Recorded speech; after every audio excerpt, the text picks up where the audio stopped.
ভালোবাসা এবং আগামীকালের জন্য একরাশ শুভকামনা জানিয়ে আজকে আমি শুরু করতে চাই।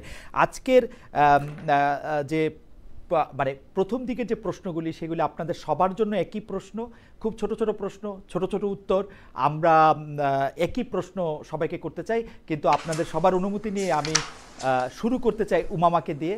উমামা আমার প্রশ্নের উত্তর, একই প্রশ্নের উত্তর উমামা দিবেন, তারপরে শামীম, তারপরে আবিদ, তারপরে আব্দুল কাদের। পরের প্রশ্নগুলিতে আবার আমি একটু রোটেট করতে চেষ্টা করব। আপনারা যদি আমাকে অনুমতি দেন আমি শুরু করতে চাই। জি, থ্যাংক ইউ। উমামা, আপনি কি আমাকে বলবেন বর্তমানে বাংলাদেশে যারা রাজনীতি করছেন তাদের মধ্যে কাকে আপনি আদর্শ মনে করেন? বর্তমানে বাংলাদেশে মানে জাতীয় রাজনীতিতে? জি, না, জাতীয় রাজনীতিতে বলতে গেলে ওই ধরনের কাউকে খুব আদর্শিক জায়গা মানে মনে হয় না যে আমার জন্য খুব একটা আমি ফলো করি বা এরকম কিছু। অতীতের কথা বলতে পারি। অতীতে আমি অতীতের প্রশ্নটা আমরা আলাদা করে করতে পারি, অতীতের প্রশ্নটা আমরা আলাদা করে করব। তো সুতরাং আপনি বর্তমানে আপনি কারো নাম আপনি বলতে চাচ্ছেন না, এটাকে আমি উত্তর ধরে না, বর্তমানে আসলে আমি অনেকেই অবজার্ভ করি, কিন্তু আসলে ফলো করার মতো ওরকম আমি মনে করি না যে কাউকে আমি ফলো করে আসলে পলিটিক্স করার ব্যাপারে খুব একটা আগ্রহী। আপনাকে ধন্যবাদ উমামা। আমি একটু জনাব শামীম হোসেনের কাছে যেতে চাই। একই প্রশ্ন, জনাব শামীম হোসেন, বর্তমানে যারা বাংলাদেশের রাজনীতি করছেন তাদের মধ্যে আপনি কাকে আদর্শ মনে করেন? না, এখানে আপনি রাজনীতি বলতে আসলে পলিটিক্যাল পার্টির রাজনীতি বুঝিয়েছেন। পৃথিবীতে আসলে নানা ধরনের রাজনীতি আছে এবং আমি যেটা নিজেকে অ্যাক্টিভিস্ট হিসেবে পরিচয় দিই। সো পৃথিবীতে আমি আসলে গুরু হিসেবে ইকবাল আহমেদ এবং এডওয়ার্ড সাইদকে মানি। বাংলাদেশে বর্তমানে সলিমুল্লাহ খান স্যার রয়েছেন, তবে আমি তার ইডিওলজিকে ফলো করি না। মানে এই লোকটাকে আমার ভালো লাগে, মানে দ্য ওয়ে হি স্পিক্স। এবং আরো বলা যায় আহমদ সফাকে মানি। সো এই জায়গা থেকে আমার আসলে পলিটিক্যাল পার্টির কোন ব্যক্তির ইডিওলজি আমি পছন্দ করি না। ওকে, ফাইন। সেটা হইতে হবে এমন কোনো কথা না যে বর্তমানে যারা রাজনীতি করছেন তাদের মধ্যে সলিমুল্লাহ খানের আদর্শকে আপনি আদর্শ বলে মানেন? কারণ আদর্শ বলে মানি না, মানে এইভাবে হতে পারে, রাইট? ওকে, আহমদ সফা তো মরহুম, তো সেজন্য আমি সলিমুল্লাহ খানকে ধরে নিচ্ছি। আমি আবিদুল ইসলাম খান আপনার কাছে জানতে চাই, বর্তমানে বাংলাদেশে যারা রাজনীতি করছেন তাদের কাকে আপনি আদর্শ বলে মানেন? দেখেন, আমার বেড়ে ওঠাটা একটি দীর্ঘ সময় ধরে, হঠাৎ করে না। তো এই ক্যাম্পাসে 2016 সালে বিশ্ববিদ্যালয়ে ভর্তি হওয়ার পর থেকে আমি একটি যে রাজনৈতিক অপসংস্কৃতি দেখেছি, সে অপসংস্কৃতি ঘৃণা করে কিন্তু আমি এই জায়গাটাতে এসেছি। তো যার ফলশ্রুতিতে আমি দেখেছি বিগত দীর্ঘ সময় ধরে বাংলাদেশের রাজনৈতিক সংস্কৃতি, গণতান্ত্রিক মূল্যবোধ এবং নৈতিকতা একদম শূন্যের কোঠায় ছিল। তো সেই জায়গাটাতে আমি দেখতাম হচ্ছে যে গোটা বাংলাদেশ ব্যাপী যিনি হচ্ছে যে কষ্ট করে গেছেন এবং চেষ্টা করে গেছেন, জনাব তারেক রহমান, যিনি রাজনৈতিক সংস্কৃতি, গণতান্ত্রিক মূল্যবোধ এবং নৈতিকতাকে ফিরিয়ে আনবার জন্য চেষ্টা করে গেছেন। সুতরাং তার ব্যক্তিত্ব আমাকে যথেষ্ট অনুপ্রাণিত করে। তার একটা বাক্য আমাকে সবচেয়ে বেশি অনুপ্রাণিত করে, প্রিয় বাংলাদেশ, প্রিয় বাংলাদেশের মুক্তিকামী জনতা, আসসালামু আলাইকুম। ওকে, থ্যাংক ইউ। জনাব তারেক রহমানকে আপনি রাজনৈতিক আদর্শ বলে মানেন। আমি জনাব আব্দুল কাদের কাছে জানতে চাইবো বর্তমানে যারা বাংলাদেশে রাজনীতি করছেন তা কাকে রাজনৈতিক আদর্শ হিসেবে মানেন? জনাব আব্দুল কাদের। জি, ধন্যবাদ খালেদ আপনাকে।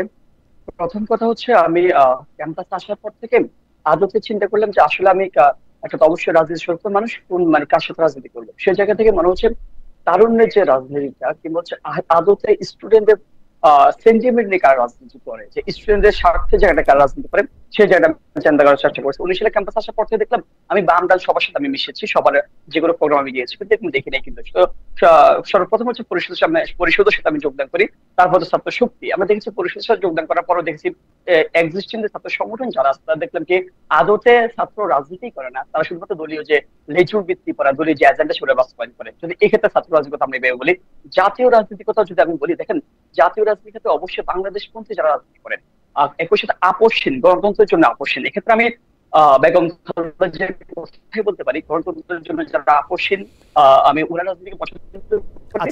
একই সাথে হচ্ছে যদি আমি বলি যে তরুণ নেতৃত্বের মধ্যে যারা আছেন, নাহিদ ইসলাম যারা অভিজ্ঞ যারা আছেন, ভাবগাম্ভীর্যপূর্ণ যারা আছেন, আসিফ মাহমুদ যারা আছেন, আপনার তরুণ তুর্কি, তাদের রাজনীতি পছন্দ করে, যারা বাংলাদেশকে ওন করেন, যারা বাংলাদেশের প্রশ্নে আপোষহীন থাকেন, যেগুলো কিংবা যে কোনো সবকিছুর বিরুদ্ধে আপোষহীন থাকেন। ওকে, আমি আসলে বুঝাইতে পারি না, আমি একটু গ্রাউন্ড। জনাব আব্দুল কাদের বলেছেন যে বেগম খালেদা জিয়ার কথা বলেছেন, নাহিদ ইসলামের কথা, জনাব আসিফ মোহাম্মদ সজীব ভুঁইয়ার কথাও তিনি বলেছেন। জনাব আব্দুল কাদের, আপনাকে ধন্যবাদ। আমি একটু বলে রাখি, এই পর্যায়ে প্রশ্নগুলি আসলে রচনামূলক প্রশ্ন না, অনেকটা তো ছোট ছোট করে উত্তর দিলে ভালো হয় সবাই মিলে। আমি এবার জনাব আব্দুল কাদেরকে দিয়েই আসলে শুরু করতে চাই। জনাব আব্দুল কাদের, এই যে ডাকসুর ভিপি পদে ক্যাম্পেইন করলেন, আগামীকাল ইলেকশন হবে, এই ক্যাম্পেইন পর্যায়ে মিথ্যা বলেছেন কিনা? দেখেন, প্রথম কথা হচ্ছে ক্যাম্পেইন চলাকালে মিথ্যা বলেছি কি বলি নাই, কিংবা হচ্ছে আপনারা যে নির্বাচনী আচরণবিধি লঙ্ঘন করেছি করি নাই, সেটা হচ্ছে কি আপনার যদি আমার প্রতিদ্বন্দ্বী যারা আছে কিংবা প্যানেলের যারা আছেন তারা হচ্ছে কি আমার পক্ষে কিংবা বিরুদ্ধে এমন কোন অভিযোগ এনেছেন কিনা আমার মনে হয় না। জনাব আব্দুল কাদের, আমাকে যদি কেউ বলে যে মিথ্যা বলেছেন কিনা, আমার উত্তর হবে না, বলি নাই। আচ্ছা দেখেন, আমরা কোনো মিথ্যা বলি না, আমরা কোনো মিথ্যা আশ্বাস দিই না। আমরা যে অঙ্গীকারগুলো দিয়েছি সেগুলো আমরা বিগত দিনে আমি সে কর্মকাণ্ড করেছি, সেগুলো নতুন করে পুনর্ব্যক্ত করতেছি আমরা। Fantastic, that will do. জনাব আবিদুল ইসলাম খান, ক্যাম্পেইন চলাকালে মিথ্যা বলেছেন কিনা? জি না, আমি ক্যাম্পেইন চলাকালে কোনো মিথ্যা বলিনি, এবং আমার হৃদয় থেকে ধারণ করে যে জিনিসগুলোর সমস্যা দেখেছি সে সমস্যার সমাধানের জন্য আমি আমার ইশতেহার প্রণয়ন আমরা নিজেরা করেছি, যেখানে ক্যাম্পেইন চলাকালীন কিংবা ইশতেহার কোনো জায়গায় মিথ্যা নাই। জনাব আবিদুল ইসলাম খান, আপনাকে ধন্যবাদ। জনাব শামীম হোসেন, ক্যাম্পেইন চলাকালে মিথ্যা বলেছেন কিনা? না, আমি তো মিথ্যা বলার প্রশ্নই ওঠে না, কারণ হচ্ছে যে সবাই যেমন দীর্ঘ ইশতেহার দিয়েছেন, ডাকসুর যে গঠনতন্ত্র আছে সেখানে যে ক্ষমতাটা রয়েছে, আমি শুধু একটা ক্ষমতারই কথা বলেছি, এবং আমি বলেছি যে আমাকে পছন্দ না হলে এখানে যারা স্বতন্ত্র প্রার্থী রয়েছে তাদেরকে যেন ভোট দেয়। সেই হিসেবে যেহেতু আমি নিজের জন্য ভোটই চাই নাই, তো সেক্ষেত্রে মিথ্যা বলার প্রশ্নই ওঠে না। আপনাকে ধন্যবাদ। উমামা ফাতেমা, আমি ক্যাম্পেইন চলাকালীন সময়ে বা এর পূর্বেও যে জিনিস আমি নিজে বিশ্বাস করি না যে আমি করতে পারবো, এমন কোনো জিনিস আমি কখনোই নিজের মুখ দিয়ে বলি না। আর আমার যে ইশতেহার আমাদের স্বতন্ত্র শিক্ষার্থী ঐক্যর পক্ষ থেকে আমরা দিয়েছি, এমন পয়েন্টগুলোই আমরা উপস্থাপন করেছি যেগুলো নিয়ে অ্যাকচুয়ালি কাজ করা সম্ভব। যে জিনিস আসলে করা সম্ভব না সেই বিষয়গুলো আমরা আমাদের ইশতেহারে রাখিনি, খুবই প্রিসাইজ আমরা ইশতেহার তৈরি করেছি। সো আমরা এই জন্যই করেছি যাতে আমাদের মিথ্যা আশ্বাস দিয়ে ভবিষ্যতে আমাদের নিজেদেরকে ছোট না হতে হয়। আপনাকে ধন্যবাদ। এবার আমি জনাব আবিদুল ইসলাম খানকে দিয়ে শুরু করতে চাই। একই প্রশ্ন সবার জন্য, সব মিলিয়ে কত টাকা ব্যয় করেছেন জনাব আবিদুল? দেখেন, টাকা ব্যয়ের যে প্রশ্নটা এসেছে, 2016 সাল থেকে আমি এডমিশন টেস্টের ক্লাস নিতাম। তো এখন ভাই এবারও কিছু ক্লাস দিয়ে কিছু জমিয়েছিলাম, এই যে 24 সালের শেষে যে ক্লাস দিয়েছিলাম, তো কিছু টাকা যে জমিয়েছিলাম, এখন নির্বাচন তো ভাই কালকে হয়ে যাবে, এখন ভিপি হই কি না হই জানি না, কিন্তু যেই কয়েক টাকা খরচ করছি তা তো আর আসবে না। এই যে ধরেন হচ্ছে যে লাখখানিক টাকার মতো আমার জমানো ছিল, ওটা শেষ হয়ে গেছে, এই আর কি। লাখখানেক টাকা খরচ করেছেন জনাব আবিদুল ইসলাম খান, জমানো টাকা থেকে খরচ করেছেন। ইন্টারেস্টিং। আমি জনাব আব্দুল কাদের, আপনার কাছে জানতে চাইবো এই পর্যায়ে যে কত টাকা খরচ করেছেন? জি দেখেন, আমি হচ্ছে 3বার লিফলেট ছাপিয়েছি। 3বার লিফলেট ছাপানোর ক্ষেত্রে আমার হচ্ছে ব্যয় হচ্ছে কত টাকা? 3,24,000 টাকা খরচ হয়েছে এখন পর্যন্ত আমার। সে জায়গায় আপনি দেখেছেন এখন কোনো হ্যান্ডবিল কিংবা সরি যে ফিস্টুন বাকি যেগুলো হচ্ছে সেগুলো আমরা ছাপাই নাই, কিন্তু আসলে ছাপার কোনো এখন কোনো আচরণবিধি নাই, সেজন্য আমরা সেজন্য খরচ হয় না। শুধুমাত্র হ্যান্ডবিল লিফলেট দেওয়া 24,000 টাকা খরচ হয়েছে আমার। 24,000 এমনি? আচ্ছা ঠিক আছে, আমি কোনো সাপ্লিমেন্টারি প্রশ্ন করছি না। 24,000 টাকা খরচ করেছেন জনাব আব্দুল কাদের। আমি উমামা ফাতেমা, আপনার কাছে একটু জানতে চাইবো যে আপনি কত টাকা খরচ করেছেন এই ইলেকশনের জন্য? আমরা যেহেতু এখানে একটা স্বতন্ত্র প্যানেল আমরা তৈরি করেছি, প্যানেলের আমরা ওই ধরনের আলাদা করে খুব বড় বাজেট করি নাই। প্যানেলের সব মেম্বারদেরই আমাদের কথা বলা ছিল যে সবাই যার যার কষ্টটা নিজের মতো করে বিয়ার করবে, শুধু আমরা প্যানেলের পক্ষ থেকে কিছু জায়গায় ফ্যাসিলিটেট করব। যেমন মানে আমাদের কিছু পরিচিত ভিডিও মেকার আছে যারা হয়তো আমরা বললে ওনারা ভিডিও বানিয়ে নিতে পারেন। এর বাইরে হচ্ছে প্যানেলের পোস্টার ডিজাইন করা আর কিছু কি বলা যায় যেটা হচ্ছে আপনার অ্যাডিশনাল কস্ট, কিন্তু আমরা মোস্টলি প্যানেল মেম্বার যারা আছে তারা যাতে নিজের পক্ষ থেকে কস্টটা বিয়ার করেন সেটাই ফ্যাসিলিটেট করেছি, কিন্তু মোস্টলি খুব বেশি না। মানে আচ্ছা, আমার অ্যামাউন্টটা জানতে হবে কারণ আমি জানি না এটা কত হতে পারে, মানে লাইক 5,000, 10,000, 15,000? না, আমি আসলে যেটা বললাম যে আমি মিথ্যা কথা বলবো না। আচ্ছা, আমাদের অ্যাকচুয়ালি আমাদের যে ইউনিভার্সিটি সিনিয়ররা আছে, আমাদের ডিপার্টমেন্টের অ্যালুমনাই, এই বাবদ হচ্ছে আমাদের প্যানেলের কস্ট বাবদ আমি প্রায় 5 থেকে 10 লাখ টাকার মতো আমরা নিয়েছিলাম, যেটা অ্যাকচুয়ালি আমাদের মানে এরকম অ্যালুমনাই বা আমাদের, যেহেতু আমি দীর্ঘদিন ক্যাম্পাসে আসলে অ্যাক্টিভিজম করে গেছি, আমাদের অ্যাক্টিভিস্টদের মধ্যে থেকে আমাকে ডোনেট করেছে অনেকে। সো সেগুলো আমি চেষ্টা করেছি প্যানেলের ছোটখাটো একটা পিআর টিম, ওকে, যারা আমাদের পরিচিত, তারা দেখা গেছে যে হয়তো কিছু ভিডিও বানিয়ে দিচ্ছে, ওই ধরনের কস্ট আর কি। ওকে, আই আন্ডারস্ট্যান্ড। মানে আপনারা 5 থেকে 7 লাখ টাকা পর্যন্ত ডোনেশন পেয়েছিলেন, এর মধ্যে থেকেই আপনারা টাকা খরচ করেছেন, কিন্তু টোটাল এরকম আপনি এই মুহূর্তে বলতে পারছেন না যে আপনি কত টাকা খরচ করেছেন। ঠিক আছে, ফাইন। শামীম হোসেন, হ্যাঁ, আমার আসলে বলা যায় যে খরচ হয়েছে প্রায় 30,000 টাকার মতো, এবং ইন্টারেস্টিংলি আমি যে জায়গায় গিয়েছি প্রায় প্রত্যেক জায়গায় আমাদের স্টুডেন্ট আছে, আমরা যারা এডটেক প্ল্যাটফর্মে আছি। এবারও আমার কোর্স সেল হয়েছে, প্রায় 1,000 জন ভর্তি হয়েছে, তার মানে প্রায় 10 লাখ টাকার বেশি ইনকাম করেছি, কিন্তু বেশিরভাগ জায়গায় আমার লিফলেটই পৌঁছায় না। অনেকে আজকে অবজেকশন দিয়েছে যে ছেলেটার বেশি ইগো টিগো হইতে পারে, কারণ আসলে আমি প্রথমে অ্যাক্টিভিজম থেকে শুরু করেছিলাম, I wasn't serious about it. So অনেক হলে আমি রিচই করতে পারি নাই। লিফলেট যতদূর পেরেছি, এটাই লিফলেট মানে ছাপানো হয়েছে, সেটাতে দেখলাম বানান ভুলও আছে, সেটাও সংশোধন করতে পারি নাই। সো ওই লিফলেট দেওয়ার জন্য যতটুকু খরচ হয়েছে, আর যারা কাজ করছে প্রায় সবাই আমার স্টুডেন্ট আর কি, আর যারা এখন আমার কাছে পড়ে আর কি বিভিন্ন ব্যাচে। ফলে আসলে এই ইলেকশন বাবদ আপনার ব্যয় তাহলে 30,000 টাকা সোফার, রাইট। আচ্ছা, এইবারের প্রশ্ন আমি শামীম হোসেনকে দিয়ে জানতে চাইছি যে 5 বছর পরে নিজেকে কোথায় দেখেন জনাব শামীম হোসেন? মানে আগামী 5 বছর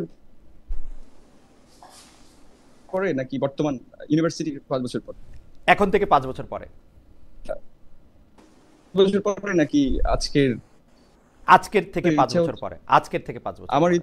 আমার ইচ্ছা হচ্ছে যে আমি টিচার হতে চাই এবং বিদেশে পিএইচডি করে পলিটিক্যাল ফিলোসফিতে, যেটা আমার অনেক ইন্টারেস্ট এবং যেটা নিয়ে আমি দীর্ঘদিন কাজ করছি। আপনি দেখবেন আমার নানা ধরনের লেকচার ফেসবুকে ছড়ায় যায়। সো আমি ওটাতে পিএইচডি করে ভবিষ্যতে শিক্ষকতা করতে চাই। যদি বাংলাদেশে কোথাও হয় সেটা ভালো, আর না হলে হয়তো বিদেশের কোনো বিশ্ববিদ্যালয়ে। এটাই আমার ফিউচার প্ল্যান।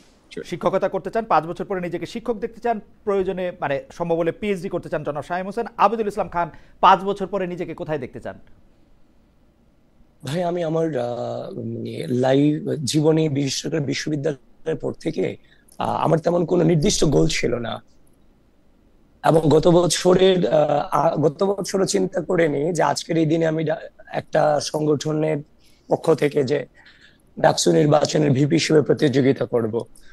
তো এবং আমার সামনের সময়টা আসলে কোন পর্যায়ে যেতে চাই সেটা জানি না, তবে আমি প্রকৃতিকে ধারণ করে চলতে চাই, নেচারকে ধারণ করে চলতে চাই। দেখি উনি প্রকৃতিকে ধারণ করতে চান। জনাব আব্দুল কাদের, 5 বছর পরে নিজেকে কোথায় দেখতে চান?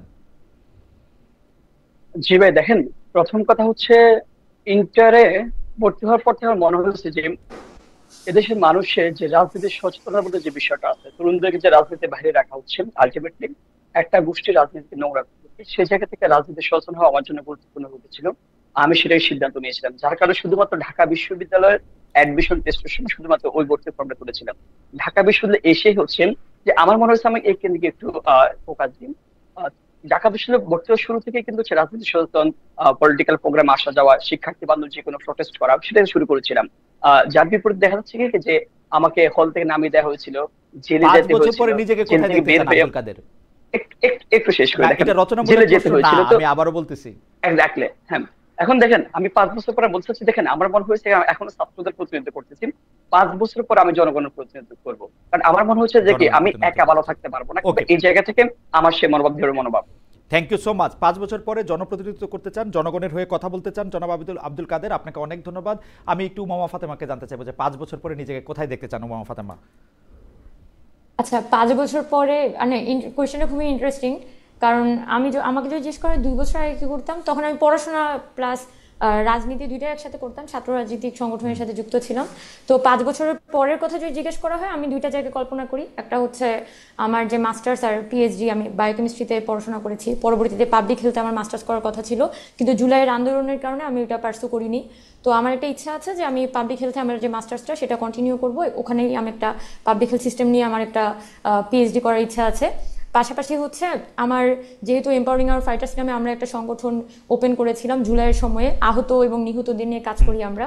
সো সেটাকে আরও বেশি ব্রডার রেঞ্জে নিয়ে যাওয়া, প্লাস হচ্ছে মানে যেহেতু আমি রাজনীতি কি বলা যায় দীর্ঘদিন আসলে ক্যাম্পাসের অ্যাক্টিভিজম বা পলিটিক্যাল অ্যাক্টিভিজমের সাথে যুক্ত ছিলাম, তো সামনের দিনেও কিন্তু মানুষের অধিকার নিয়ে কথা বলে যাব। এই একটা মাল্টিটাস্কিং এর জায়গাতেই থাকবো, একক কিছুর মধ্যে থাকবো না। তবে অবশ্যই মাস্টার্স পিএইচডিটা শেষ করার জন্য পরিবার থেকে বিশেষ করে প্রচুর প্রেশার আছে। পারিবারিক প্রেশারে মাস্টার্স পিএইচডি এগুলি করতে চান উমামা ফাতেমা। আমি শামীম হোসেনের কাছ থেকে তো জানতে চেয়েছিলাম যে শুরু করেছিলেন শামীম হোসেনকে দিয়ে, এবার আমি শুরু করতে চাই এবার কাকে? আবিদুল ইসলাম খান, আপনাকে দিয়ে খুব দ্রুত, অবশ্যই এটা খুব সহজ উত্তর, বিসিএস পরীক্ষা দিবেন কিনা? জি না ভাই, এর আগেও কখনো দেইনি, সামনে দেওয়ার কোনো ইচ্ছা নাই, কারণ হচ্ছে যে শুধু বিসিএস অর্থাৎ উত্তর হচ্ছে না। জনাব আবিদুল ইসলাম খান, আপনাকে ধন্যবাদ। কেন না সেটা আমরা শুনবো। আব্দুল কাদের, বিসিএস পরীক্ষা দেবেন কিনা? আপাতত ইচ্ছে নেই, কখনো ছিল না আগে। আচ্ছা, ইন্টারেস্টিং। উমামা ফাতেমা, উমামা ফাতেমা। হ্যাঁ। না, আমি ডিসিপ্লিন থেকে পড়াশোনা করেছি, মানে সেখান থেকে আসলে বিসিএস দেওয়ার প্রশ্নই ওঠে না। সো কখনো প্ল্যান ছিল না। আগে যেটা আইএলটিএস পড়ছিলাম, বিদেশে পড়াশোনা করতে যাওয়ার ইচ্ছা ছিল, ওই জিনিসটাই আসলে কন্টিনিউ করেছিলাম আর কি। Thank so you. বিসিএস এর প্রশ্ন ওঠে না। Thank you. আমাদের তিনজন ভিপি প্রার্থী, তিনজনই আসলে বিসিএস পরীক্ষা দিতে চান না। জনাব শামীম হোসেন বিসিএস পরীক্ষা দিতে চান কিনা? ইন্টারেস্টিং সেটা হচ্ছে যে সামনে একটা বিশেষ নিবন্ধন বিশেষ পরীক্ষা আছে যেটা শিক্ষকদের জন্য। আমি ইংরেজিতে নিবন্ধন করেছি, মানে অলরেডি অ্যাপ্লাই করেছি, 49তম অ্যাটেন্ড করবো, দেখবো বিষয়টা কেমন। আমি অলরেডি বলেছি যে আমার শিক্ষকতা করার ইচ্ছা আছে, সো আই নিড এক্সপেরিয়েন্স। হ্যাঁ, সো যার কারণে আমি অ্যাপ্লাই করে রেখেছি। সামনে পরীক্ষা, এটার প্রিপারেশনও নিচ্ছি আসলে। যেহেতু আমি ইংরেজি পড়াই, সো আমার কাছে ব্যাপারটা ইজি হবে। বাংলাগুলো পড়া শুরু করেছি ওকে। বলা যায়। একই প্রশ্ন এবার উমামাকে দিয়ে আবার শুরু। উমামা, ফল মেনে নেবেন কিনা? যাই হোক ফল, এই নির্বাচনের ফলের কথা বলতেছি। হ্যাঁ হ্যাঁ, আমি বারবার বলছি, আমি যখন স্টুডেন্টদের সাথে কথা বলেছি তখনও আমি তো এখনো সেই কথাটাই বলছি যে আপনারা মানে whoever you want to vote, doesn't matter, যে আপনি আসেন, ভোট দেন। আবাসিক, অনাবাসিক, নারী পুরুষ সকল শিক্ষার্থীরা আপনারা আসেন, ফেস্টিভ্যালের মতো করে আপনারা ভোট দেন।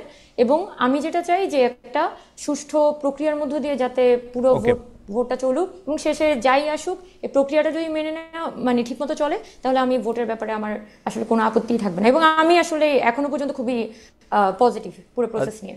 উমামা ধন্যবাদ। জনাব আব্দুল কাদের, ফল মেনে নেবেন কিনা? যাই হোক ফল, পাস করেন ফেল করেন। ফল অবশ্যই মেনে নেব, ফল অবশ্যই মেনে নেব। তবে সেটা হচ্ছে দেখেন, নির্বাচনটা সুষ্ঠু হতে হবে, নিরপেক্ষ হতে হবে, লেভেল প্লেইং ফিল্ড থাকতে হবে। সেক্ষেত্রে নির্বাচন কমিশন যে কমিটমেন্ট গুলো দিয়েছেন বিগত দিনে, 16 যেন সম্পূর্ণভাবে পালন হয়, সেরকম যদি হয় তাহলে অবশ্যই আমরা ফল মেনে নিব। এই জায়গায় দেখেন, আমরা দীর্ঘদিন লড়াই সংগ্রাম করেছি কিন্তু এই ডাকসুর জন্য। এত বছর পর ডাকসু হচ্ছে, শিক্ষার্থীদের অধিকার আদায় প্ল্যাটফর্মটা নিশ্চিত হচ্ছে, এটি আমাদের সবচেয়ে সুখের খবর, সবচেয়ে আনন্দের খবর এটা আমাদের কাছে। ওকে, থ্যাংক ইউ। জনাব আবিদুল ইসলাম খান, ফল মেনে নেবেন কিনা? ভাই খালিদ ভাই, ইতিমধ্যে হয়তো আপনি আমার অনেক হয়তো শুনে থাকবেন যে আমি বলেছি দীর্ঘ রাজনৈতিক অপসংস্কৃতির এগেনস্টে আমরা একসাথে লড়েছি। 5 আগস্টের পরে নতুন করে জয়ের হচ্ছে যে জিতে যাওয়ার কোনো মানসিকতা হচ্ছে যে খুব জিতে গেলে খুব আহামরি কোনো ফিলিংস তৈরি হবে, ব্যাপারটা তাই নয়। সুতরাং আমরা এমন একটি রাজনৈতিক সংস্কৃতি ঢাকা বিশ্ববিদ্যালয়ের মাটি থেকে গোটা বাংলাদেশে উপহার দিতে চাই। কেউ হেরে গিয়ে অভিযোগ করবে না, আর কেউ জিতে গিয়ে কারোর উপর জুলুম করবে না। সুতরাং আমরা ওই রাজনৈতিক সংস্কৃতিটা আমরা ঢাকা বিশ্ববিদ্যালয় থেকে উপহার দিতে চাই, এবং সকলে মিলে আমরা একসাথে কাজ করব, কারণ আমরা এই গণঅভ্যুত্থানে আমরা একসাথে কাজ করেছিলাম কাঁধে কাঁধ মিলিয়ে। Thank you. আমি এবার আব্দুল কাদের থেকে শুরু করতে চাই। আবার আব্দুল কাদের, জনাব আব্দুল কাদের, আপনি সবচেয়ে বড় প্রতিপক্ষ কাকে মনে করেন এই নির্বাচনে? দেখেন, আসলে বড় প্রতিপক্ষ বলতে আমি কিছুই মনে করি না। সে জায়গা থেকে আমি বড় প্রতিপক্ষ মনে হয় নিজেকেই মনে করি। আমার মনে হয়েছে আমি যে কাজগুলো বিগত দিনে করেছি সেগুলো হচ্ছে শিক্ষার্থীর কাছে সমানভাবে এই নির্বাচনকে কেন্দ্র করে তুলে ধরতে পারি নাই।